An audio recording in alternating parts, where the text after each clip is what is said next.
Olá, muito boa noite a todos, as amigas e os amigos do Núcleo de Estudos Espíritas Caibá Schutel. É com grande alegria que hoje vamos refletir sobre um tema muito pouco veiculado no movimento espírita. Não é? Nós vamos hoje refletir sobre o espiritismo e sexualidade. E claro que para refletirmos sobre esse tema, essa reflexão não pode ser feita do ponto de vista humano, sob o risco de nos escorregarmos para as opiniões pessoais, para preconceitos, não é? Questões que, obviamente, nós precisamos transcender para entender a sexualidade do ponto de vista da espiritualidade. É por isso que as nossas reflexões estão baseadas em textos da espiritualidade superior, daqueles espíritos que, tendo caminhado um pouco mais à nossa frente em inteligência e em moralidade, conseguem entendê-la não do ponto de vista humano, muito menos do ponto de vista da cópula, do ato sexual em si, mas ampliam o entendimento de sexualidade como fenômeno da alma humana.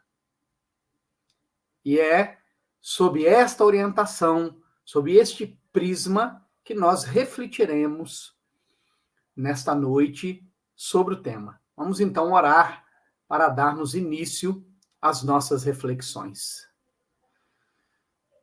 Senhor Jesus, na necessidade urgente de conhecer a verdade de nós mesmos, a fim de nos libertar as potências da nossa alma, nos libertar dos vícios e paixões que nos prendem ao primitivismo, nós te buscamos, Senhor, para que, reunidos em teu nome, a luz do teu amor possa iluminar as nossas consciências e os nossos corações, a fim de que possamos aprender para progredir. Nos inspire e sejas conosco agora e sempre, que assim seja, graças a Deus. Muito bem, minhas irmãs e meus irmãos, nós somos espíritos com um considerável tempo de evolução aqui no planeta Terra na forma humana. Estamos falando de 200 mil anos de experiência humana como Homo sapiens. Isso nos fala de um inconsciente de um tamanho incomensurável. E este inconsciente de tamanho incomensurável se projeta para o exterior, sendo estimulado por este mesmo exterior, nas circunstâncias, nas vivências, nas posturas, nas falas, nos comportamentos alheios, que se sintonizam com as memórias dessas vivências que estão armazenadas no que Hermínio Miranda chamou a nossa memória integral. E isso muitas vezes vem na forma de incômodos, de ansiedades, de angústias. Isso aparece nos nossos preconceitos, nas nossas críticas, nos nossos julgamentos, nas nossas acusações, diante daquilo que se agita a partir da postura, a partir do outro, e que nós ainda, em verdade, não logramos olhar para nós mesmos e entender de onde vem a raiva, de onde vem o incômodo, de onde vem a angústia, de onde vem o preconceito, de onde vem a ansiedade, que elementos, que forças são essas que se movimentam no nosso mundo íntimo a partir do outro. E é exatamente por não fazermos isto, ou seja, não nos autoexaminarmos, não termos a coragem de nos autodescobrir, de nos conhecer, é que nós sofremos ainda tantos incômodos, nós sofremos ainda tantas dores. E quando nós filtramos para o campo da sexualidade humana, o preconceito, o incômodo torna-se ainda maior, por não entendermos a sexualidade como fenômeno da alma humana e, portanto, todas as suas expressões, fazendo parte do conjunto de aprendizados que o espírito imortal necessita sofrer para conhecer todas as coisas, para progredir. Por isto mesmo, como dissemos na nossa breve introdução, é preciso buscar a visão da espiritualidade superior para não derraparmos nos achismos, nas opiniões pessoais, certamente influenciadas pela própria vivência, muitas vezes infeliz, desequilibrada neste campo. Por isto, a nossa primeira referência enquanto texto está em O Livro dos Espíritos, onde Kardec, indagando das entidades venerandas, dos espíritos superiores, vai trazer para nós uma definição de sexualidade, não do ponto de vista humano, quando, na maioria das vezes, nós a pensamos apenas restrita à genitália. Então, vamos aprender com os espíritos superiores que sexualidade transcende a genitália e, na questão de número 200 de O Livro dos Espíritos, Allan Kardec questiona: têm sexos os espíritos? E aí obtém como resposta: não como o entendeis, pois que os sexos dependem da organização. Há entre eles amor e simpatia, mas baseados na concordância dos sentimentos. Vejamos, minhas irmãs e meus irmãos, que nós aqui já temos uma primeira diretriz, uma primeira bússola, um primeiro norte sobre como os espíritos vivem a sexualidade, nos indicando, obviamente, de como nós, os espíritos atrasados, os espíritos de terceira ordem, precisamos viver a sexualidade para além do ato sexual, da intimidade sexual entre dois seres. Eles vão dizer que no mundo espiritual, pela falta de necessidade da genitália, porque lá não vai se gerar novos corpos para que espíritos possam reencarnar neles, uma vez que a reencarnação se dá no plano material, entre eles há amor e simpatia baseados na concordância dos sentimentos. Então, aqui está uma primeira orientação. Se nós queremos viver a vida superior, a vida nobre entre os espíritos redimidos na vida espiritual, é preciso que passe a nortear a nossa sexualidade, o amor e a simpatia na concordância dos sentimentos.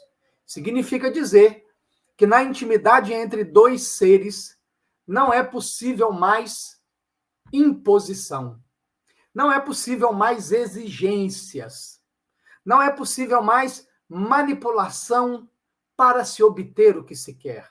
Não é possível mais a chantagem emocional para se obter o que se quer, porque para se viver a sexualidade no mundo espiritual, destino de todos nós, é necessário amor e simpatia com concordância dos sentimentos.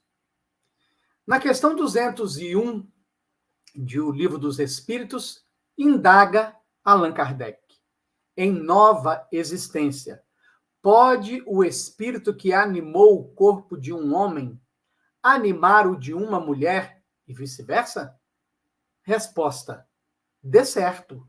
São os mesmos os espíritos que animam os homens e as mulheres. Aqui já cai por terra um pensamento corrente no movimento espírita de que muitos homens desejam e verbalizam que querem reencarnar como homens, assim como muitas mulheres repudiando as vivências masculinas, observando os preconceitos, e que elas têm razão em observar e apontar, vão dizer que elas só querem reencarnar no feminino. E o texto nos leva a concluir que alguém que finalizou na vida atual a experiência no masculino pode, na próxima reencarnação, perfeitamente viver a experiência no feminino e vice-versa, porque, como nós vamos ver na questão 202, quando errante, que prefere o espírito? Encarnar no corpo de um homem ou no de uma mulher? Isso pouco lhe importa. O que o guia na escolha são as provas por que haja de passar. E aí, Allan Kardec faz um complemento, faz um comentário complementando a resposta que os espíritos deram. Os espíritos encarnam como homens ou como mulheres, porque não têm sexo. Visto que lhes cumpre progredir em tudo, cada sexo, como cada posição social, lhes proporciona provações e deveres especiais e, com isso, ensejo de ganharem experiência. Aqueles que só como homem encarnasse, só saberia o que sabem os homens. Portanto, minhas irmãs e meus irmãos, vejamos. O que determina a experiência no masculino ou no feminino não é o desejo pessoal de cada um, mas a necessidade de aprender. Quando no comentário Allan Kardec vai dizer que os espíritos reencarnam em corpos masculinos e femininos, porque como espíritos eles não têm sexo, não têm genitália, porque no mundo espiritual não existirá geração de corpos para a reencarnação. Os espíritos superiores estão nos ensinando que nós somos espiritualmente bissexuais, na medida em que, dependendo da necessidade evolutiva, ora nós podemos reencarnar como homem, ora nós podemos reencarnar como mulher.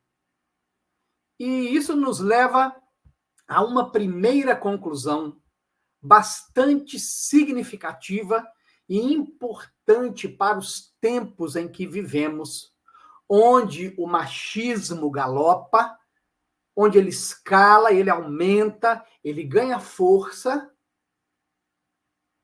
onde o preconceito a todas as experiências que são diferentes da heteronormatividade são atacadas, agredidas, excluídas, reprovadas, não compreendendo os companheiros espíritas que nutrem esses sentimentos de preconceito, de que tudo é experiência de evolução. A heteronormatividade é maioria por uma questão óbvia. A questão de que é necessário gerar corpos para que espíritos venham do espaço, ocupar esses corpos e sofrer a experiência da reencarnação. Portanto, como essas experiências são autorizadas por Deus, dado que o acaso não existe e que nenhuma folha cai sem que o Pai saiba, assim como todos os fios de cabelo das nossas cabeças estão contados, logo, aquelas experiências que estão fora do âmbito da heteronormatividade são experiências autorizadas pela divindade. Portanto, para o espírito que vai reencarnar, pouco importa se vai reencarnar para ter a experiência na heterossexualidade, ou na homossexualidade, ou na bissexualidade, ou na intersexualidade, ou na transsexualidade, etc. O que importa é vencer a prova que o gênero impõe ao espírito. Portanto, minhas irmãs e meus irmãos, todas as vezes que uma opinião descabida, que é de natureza preconceituosa, que julga, que acusa, que humilha, que exclui, é dada com relação a alguém que vive uma experiência de sexualidade diferente da nossa, eis o momento em que nós interferimos no planejamento divino, levando peso para a vida de alguém, levando julgamento para a vida de alguém, levando crítica para a vida de alguém que está numa experiência que, neste momento, é diferente da nossa e que nós desconhecemos as razões espirituais, a necessidade evolutiva que levou aquele espírito ou aqueles espíritos a estarem numa experiência de sexualidade diferente da nossa. E quando no Evangelho de João, em seu capítulo 15, no versículo 12, Jesus nos lega um novo mandamento, quando ele diz aos discípulos na Santa Ceia: um novo mandamento vos deixo, que vos ameis uns aos outros, como eu vos amei. Jesus nos convida não a julgar, a excluir, a criticar, a interferir negativamente na experiência alheia, mas a acolher, a compreender, a amar o que é diferente, a amar aquela experiência que nós não entendemos, que nós não participamos da elaboração daquela experiência, que nós não temos conhecimento da trajetória do espírito como um todo que o levou à necessidade de viver a experiência fora da heteronormatividade, para o seu processo de evolução intelecto-moral. E, portanto, todas as vezes que nós interferimos de maneira equivocada, estamos nos comprometendo com a soberana lei de Deus. Mas como nós precisamos ampliar a nossa noção de sexualidade, nós vamos recorrer a um texto do Espírito Alexandre, que está registrado na obra Missionários da Luz, da série André Luiz, na reencarnação de Segismundo, quando Alexandre dá uma verdadeira aula de sexualidade, nos trazendo um conceito transformador sobre sexualidade. Acompanhemos o texto. Vejamos o sexo como qualidade positiva ou passiva, emissora ou receptora da alma. Chegados a esse entendimento, verificamos que toda manifestação sexual evolui com o ser, enquanto nos mergulhamos no charco das vibrações pesadas e venenosas, experimentamos nesse domínio simplesmente sensações. À medida que nos dirigimos a caminho do equilíbrio, colhemos material de experiências proveitosas, oportunidades de retificação, força, conhecimento, alegria e poder. Em nos harmonizando com as leis supremas, encontramos a iluminação e a revelação, enquanto os espíritos superiores colhem os valores da divindade. Substituamos as palavras união sexual por união de qualidades. E observaremos que toda a vida universal se baseia nesse divino fenômeno, cuja causa reside no próprio Deus, Pai Criador de todas as coisas e de todos os seres. Para a maioria de nós, meus irmãos e irmãs, esse recorte é a nossa vivência de espiritualidade nesse momento. Nós temos vibrado durante milênios neste campo, no espectro da sensação. Temos ido atrás da sensação do gozo.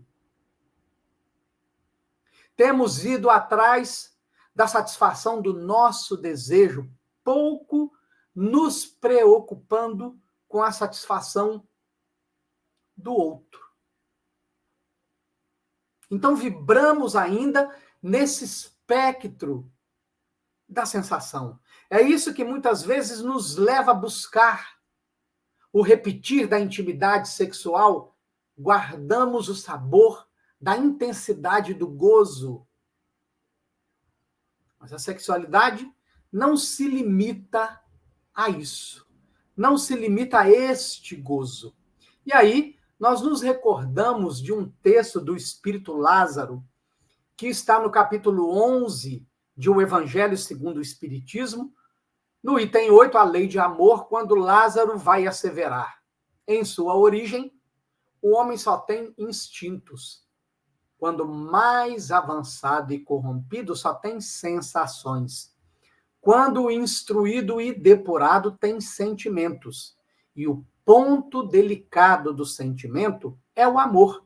Não o amor no sentido vulgar do termo, mas esse sol interior que condensa e reúne em seu ardente foco todas as aspirações e todas as revelações sobre-humanas. Então vejam, minhas amigas e meus amigos, em sua origem, o homem só tem instintos.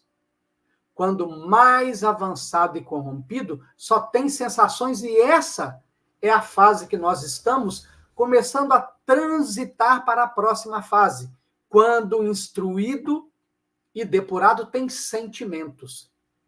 Então nós estamos começando a compreender que sexualidade sem afetividade é retorno ao primitivismo. É a manutenção da animalidade. É o embrutecimento do coração. E aí, no próximo recorte, há uma reflexão profunda para nós.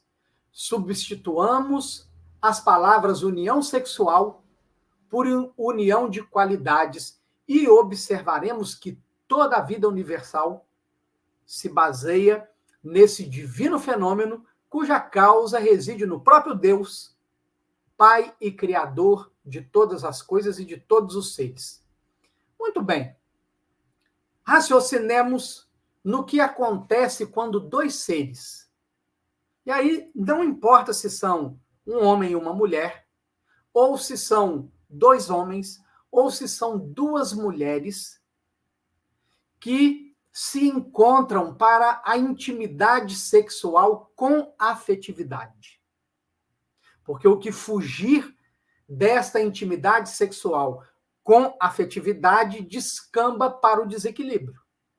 Então, procuremos entender o seguinte: naquele momento, não são apenas dois corpos que se entrelaçam na intimidade sexual. Há ali uma troca de energias. Há ali uma troca de afetividade. Há ali uma troca psíquica. Pensamentos de alegria, de satisfação, de relaxamento, de prazer. Percebem?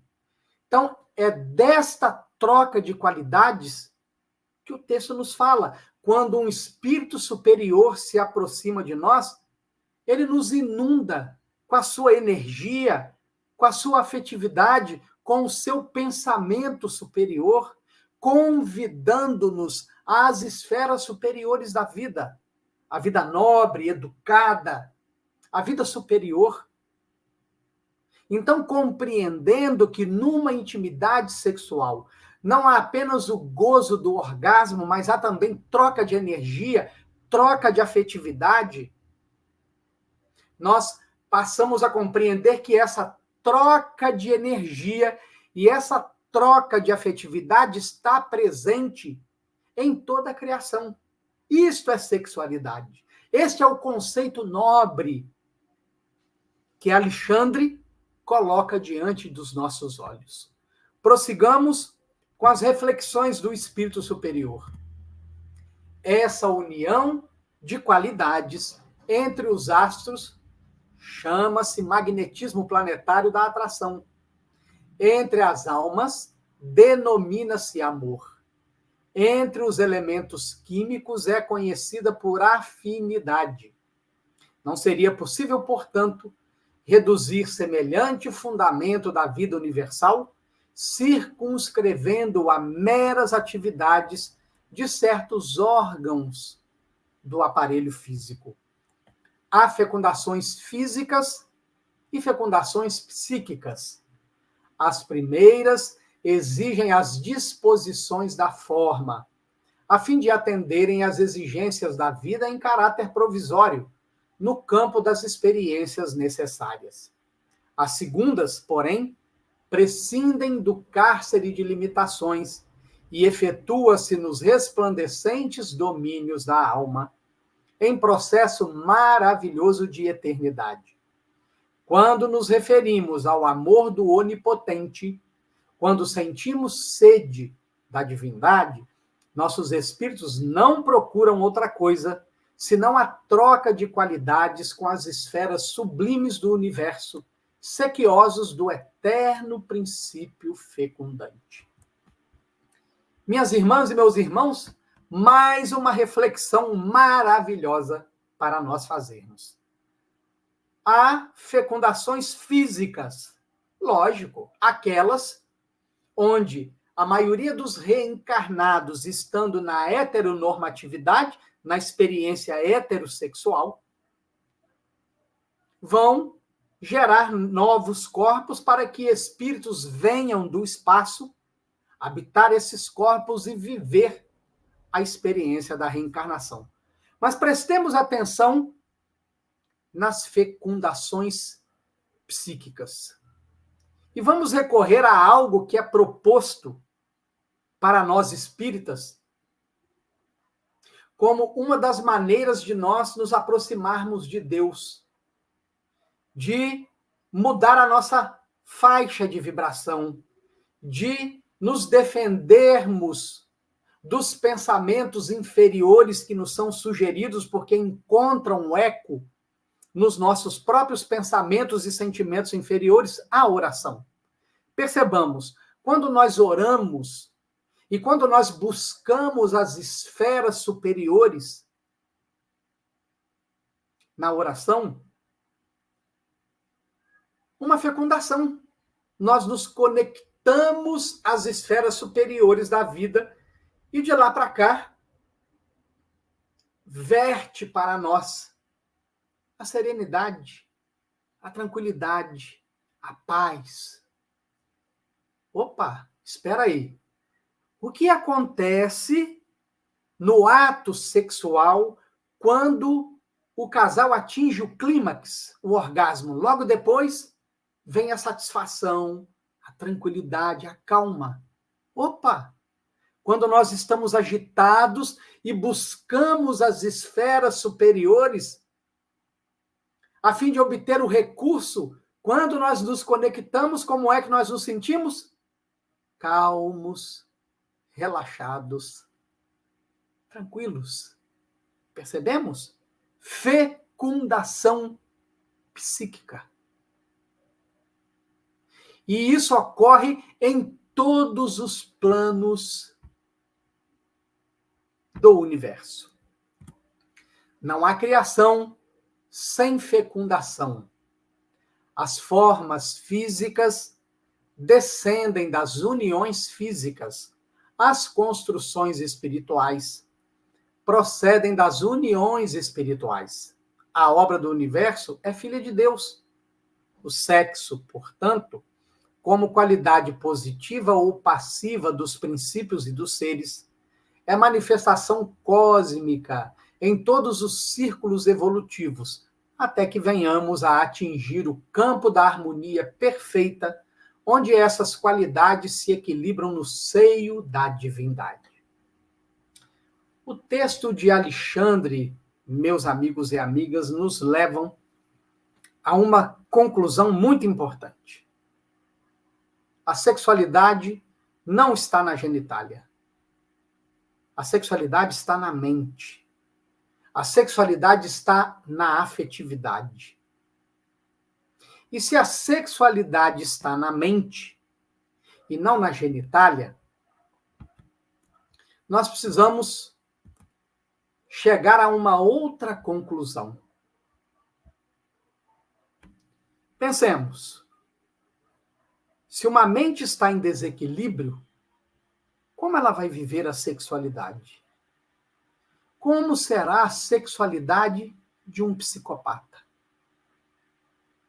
Como será a sexualidade de um sociopata? Como será a sexualidade de um neurótico obsessivo por ciúmes? Como será a sexualidade para um indivíduo castrado psicologicamente? Como será a sexualidade para um indivíduo que sofreu trauma num abuso sexual na sua infância? Como será a sexualidade para um indivíduo que, utilizando-se da doutrina espírita e das linhas da psicologia para encontrar o equilíbrio da sua mente? E se nós entendermos que é a mente quem comanda a expressão da sexualidade, nós vamos concluir que o indivíduo preconceituoso, ele está doente mentalmente. Nós vamos concluir que o indivíduo que julga, que critica, que acusa a experiência que ele desconhece, esse indivíduo está doente mentalmente. Mas é preciso prosseguir nas nossas reflexões.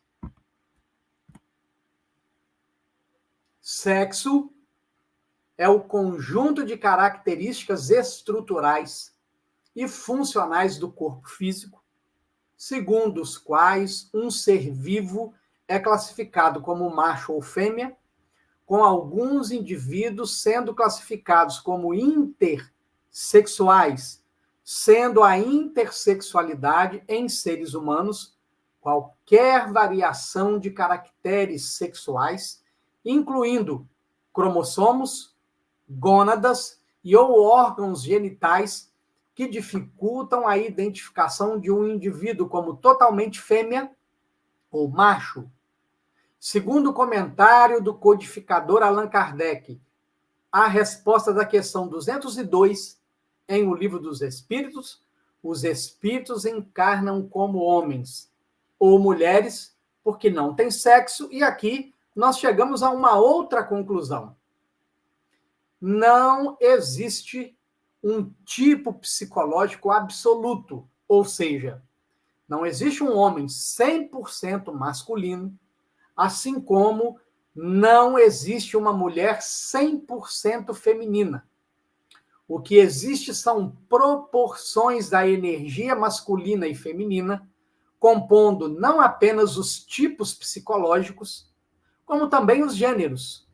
E é por isso que, quando nós falamos de gênero, que é como cada ser humano vive e sente a sexualidade, nós estamos falando de algo individual, de algo pessoal, particular, sendo justo dizer que, sendo 8 bilhões de espíritos reencarnados, nós temos 8 bilhões de gêneros. Porque cada um vai viver a sua sexualidade segundo as suas experiências de ontem, acrescidas do processo educacional dos instintos, da pulsão da sexualidade, se há ou não a afetividade atuando na educação da sexualidade e o quanto de afetividade existe, o quanto o indivíduo ainda está mais sintonizado com o campo das sensações ou o quanto ele já busca a sintonia no campo dos sentimentos. Como devem progredir em tudo, cada sexo, assim como cada posição social, lhes oferece provas, deveres especiais e a ocasião de adquirir experiência. Sendo o sexo inerente ao corpo físico e sendo o renascimento a forma de retorno do espírito às provas e expiações no processo de reencarnação, a reprodução é uma das funções do sexo biológico, mas não é a única. Segundo os ensinamentos mais puros da doutrina evangélica, a plenitude da lei é o amor, porque o amor é o bem maior. E o sexo biológico, através da sexualidade plena e sadia, cria no indivíduo a afetividade, móvel do amor que espiritualiza o homem. Olha que lindo, minhas irmãs e meus irmãos. Olha que lindo. O sexo biológico, através da sexualidade plena e sadia, cria no indivíduo a afetividade, móvel do amor que espiritualiza o homem. Daí a necessidade de nós nos esforçarmos para que a afetividade esteja presente na intimidade sexual. E que cada vez que essa intimidade for vivenciada e a afetividade estiver presente, permitir que o carinho cresça, que o cuidado cresça, que a atenção para com o outro cresça, para que o prazer do outro venha antes do meu prazer. Olha que lindo que a espiritualidade superior nos ensina. A sexualidade humana representa o conjunto de comportamentos que concernem à satisfação das necessidades e do desejo sexual.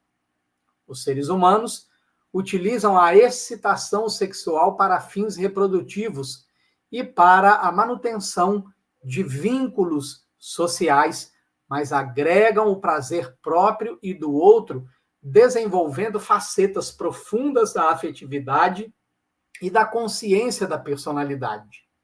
Ao sentir-se satisfeito e ao desejar a satisfação do outro, o espírito encarnado evolui equilibradamente, seguindo a orientação do próprio Cristo, que ensinava a fazer ao outro o que se quer para si.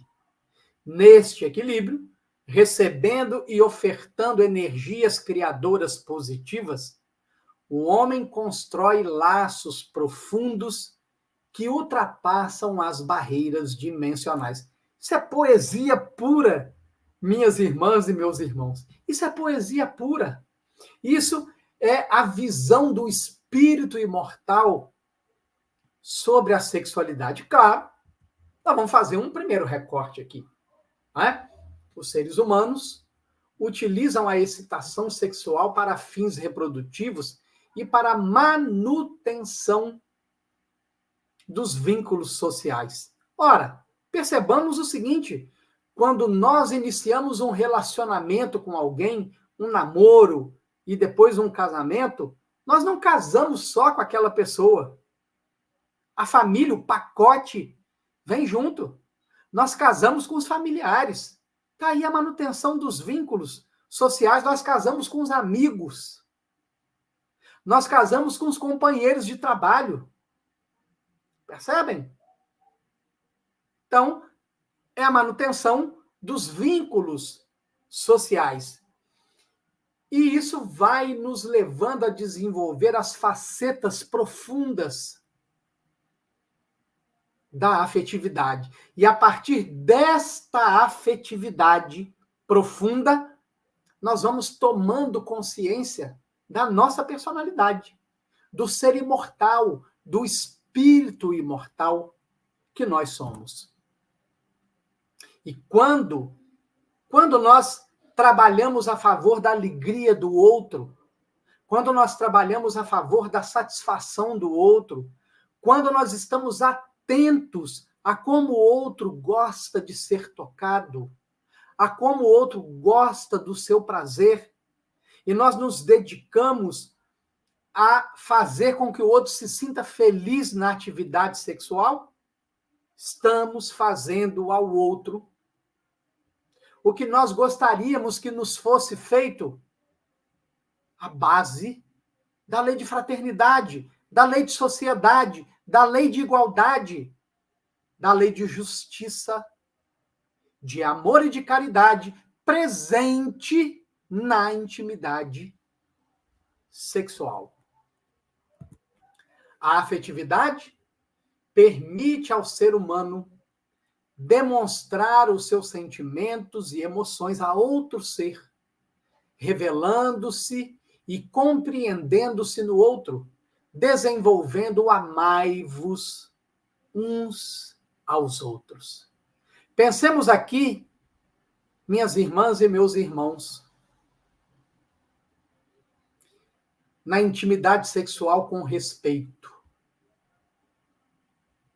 com amor, onde o outro não é humilhado, violentado, manipulado, chantageado, mas quando no diálogo em torno da afetividade, os dois seres permutam energias, emoções, pensamentos, na solidificação da relação e na expansão da afetividade, atingem o clímax e depois em silêncio. Um se aninha no braço do outro, no reconhecimento daquele momento magnífico que acabou de acontecer, quando então, sem se darem conta, estão vibrando gratidão. A gratidão do afeto que foi trocado, ofertado um para o outro, na atenção, no cuidado, na busca de dar o melhor para a satisfação do outro. É um amai-vos uns aos outros, como Jesus nos ensinou. Portanto, para evoluir, constando o homem no estágio corpóreo terrestre, necessita da vivência sexual biológica não somente para que ocorra o processo reprodutivo, mas para que se exercite na arte de amar. Fato é que a reprodução só pode ocorrer em relações heteroafetivas, mas os demais aprendizados não prescindem de tal condição. Indispensável sempre é o equilíbrio e o exercício consciente, respeitoso e saudável da sexualidade, oposto à promiscuidade, que consiste na desordem sexual, onde carece o respeito, onde manifestam-se o egoísmo, a monossatisfação, as relações múltiplas que ferem a sensibilidade de vários indivíduos, o comércio dos corpos e o prazer desequilibrado que inflige dor e sofrimento. Eis os aspectos da prática sexual que devem ser combatidos em nós: a promiscuidade, a falta de compromisso, a falta de responsabilidade para com o outro, e não a expressão de sexualidade que o outro vive. E aí vamos refletir um pouco mais sobre essa desordem sexual. A desordem sexual, ou seja, a promiscuidade, a falta de respeito, as múltiplas relações. O que elas vão ocasionar? O que essa desordem vai trazer? Do ponto de vista fisiológico, essa desordem vai trazer as doenças sexualmente transmissíveis, as disfunções nos aparelhos genitais masculino e feminino. Consequentemente, o câncer no aparelho reprodutor masculino e feminino. Do ponto de vista emocional, a desordem sexual ocasionará as neuroses, as desconfianças, os ciúmes, as psicoses, a violência. Vejam a quantidade de feminicídio que tem acontecido no nosso país. Do ponto de vista espiritual, a desordem sexual trará a manutenção do estado emocional e psíquico na matéria, portanto, na animalidade, no primitivismo, no embrutecimento do sentimento e as obsessões que nos dias atuais são uma verdadeira pandemia no planeta Terra. O espírito, no plano da eterna vida, escolhe o gênero de vida ao qual se associam suas provas e expiações. E isto inclui o sexo de nascimento, a vivência da sexualidade, o gênero de afetividade, e o objetivo de cada encarnação é sempre o de evoluir, aproximando-se do verdadeiro amor. É por isso, minhas irmãs e meus irmãos, que nós dizíamos no início: quando nós interferimos numa experiência que não nos pertence, com preconceito, usando violência, julgando, acusando, criticando, apontando, excluindo, estamos interferindo num planejamento divino. Estamos nos comprometendo com as leis divinas. Porque num planeta atrasado como o nosso, qualquer experiência fora da heterossexualidade é mal vista. Por quê? Porque nós temos conteúdos internos nestas experiências que nós não elaboramos. Quer dizer que nessa reencarnação atual, eu sou gay ou sou bi? Não. Quer dizer que você pode ter questões de natureza homoafetiva ou biafetiva dentro de você de outras vidas que você ainda não elaborou. E por isso, quando você vê no comportamento alheio, te incomoda. Mas pode ser também que nós reprimamos desejos homo ou biafetivos, sexuais, e por reprimir, quando nós vemos no comportamento alheio, nos incomoda. Fato é que quando nós interferimos numa experiência que não é a nossa, que não nos pertence, nós estamos nos comprometendo perante a lei. Porque a lei é de amor, portanto, o meu papel diante da experiência que não é a minha, é sempre um papel de compreensão. É sempre um papel de acolhimento. É sempre um papel de orientação. É sempre um papel de educação, começando por mim mesmo. Começando por mim mesmo. Para que eu possa me tornar uma referência para o outro. Influenciar o outro de maneira positiva, a que ele também produza em si mesmo um processo de autoeducação. Então, caminhando para a conclusão da nossa fala de hoje, nós recorremos ao livro Vida e Sexo, do Emmanuel, na sua introdução, lá no final, quando Emmanuel vai dizer assim: e para não nos delongarmos em considerações desnecessárias, concluiremos que, em torno do sexo, será justo sintetizarmos todas as digressões nas normas seguintes: não proibição, mas educação; não abstinência imposta, mas emprego digno, com o devido respeito aos outros e a si mesmo; não indisciplina, mas controle; não impulso livre, mas responsabilidade. Fora disso, é teorizar simplesmente, para depois aprender ou reaprender com a experiência. Sem isso, será enganar-nos, lutar sem proveito, sofrer e recomeçar a obra da sublimação pessoal, tantas vezes quantas se fizerem precisas pelos mecanismos da reencarnação, porque a aplicação do sexo ante a luz do amor e da vida é assunto pertinente à consciência de cada um.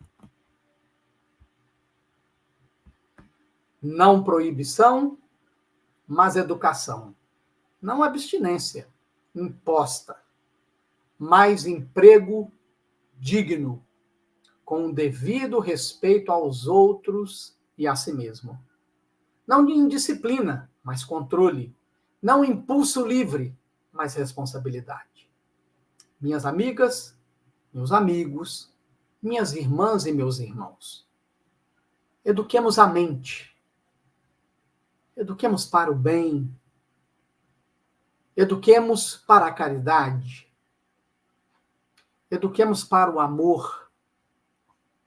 Eduquemos para o respeito a si e ao outro. Eduquemos para o equilíbrio, para a responsabilidade. Eduquemos para a fidelidade. Eduquemos para a lealdade.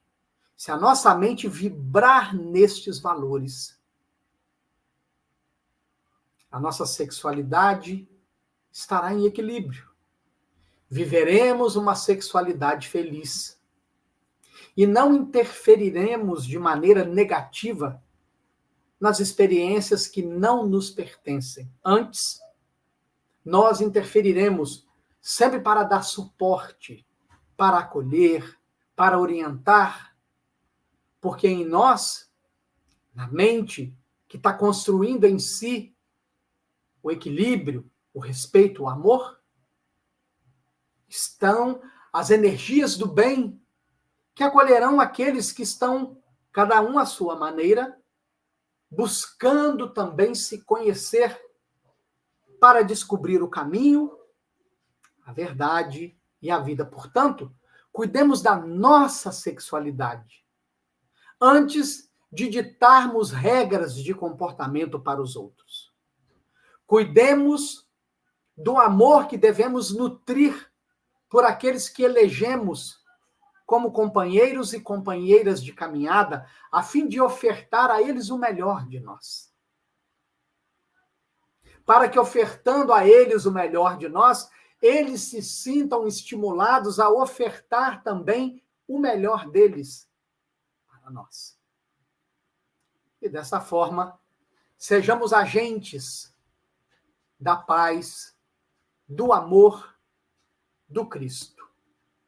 Nós, uma vez mais, agradecemos ao Núcleo de Estudos Espíritas Caibar Schutel a oportunidade dessas reflexões e convidamos a todos a orar conosco.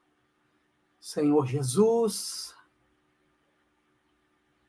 a nossa gratidão pela oportunidade do estudo das reflexões.